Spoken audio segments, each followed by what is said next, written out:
سوال بود که چی میشه.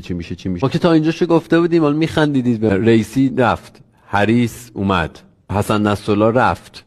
خدمتتون از جنگ ایران اسرائیل شد، درگیری‌های حجاب سر مهسا امینی به وجود اومد، جنگ روسیه اوکراین به وجود اومد، طلا به سطح 2680 رسید. دیگه من نمیدونم چند تا تحلیل و پیش بینی درستی آدم باید بکنه که بفهم اینا شانسی نیست، اینا پشتش یه علمیه به نام ستاره شناسی توسط یهودی از دنیا حذف شده. قوی ترین علم دنیا ستاره شناسی، می پادشاهان بزرگ دنیا ستاره شناس بغلشون بوده. بریم ببینیم چی میشه.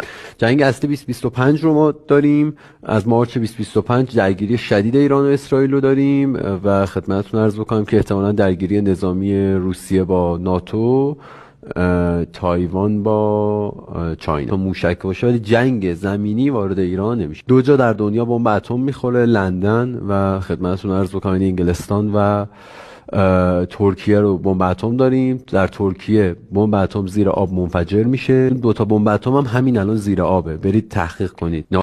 جنگ یونان و ترکیه رو خواهیم داشت، جنگ ما و اسرائیل هم خواهیم داشت. خاورمیانه تبدیل به اتحادیه اروپای بعدی میشه، به اتحادیه بین ایران و عربستان مثل سوئیس آلمان شکل میگیره. ترکیه از رو نقشه حذف میشه. بیشترین بودجه نظامی تمام کشورهای اروپایی رو الان یونان داره. چین جایگزین آمریکا میشه، قدرت اول دنیا خواهد شد و سده جدید از سال 2030 سده جدید داریم. برای اولین بار در تاریخ دنیا ما در ساید قدرت داریم بازی میکنیم و ساید قدرتیم. برگ از این درخت نمیفته مگر خدا نخواهد.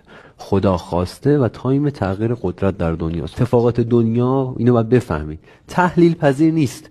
روز و شبتون رو سیارات مشخص میکنن. کی کار کنید کی کار نکنید سیارات مشخص. انرژی جهان از سیارات میرسه.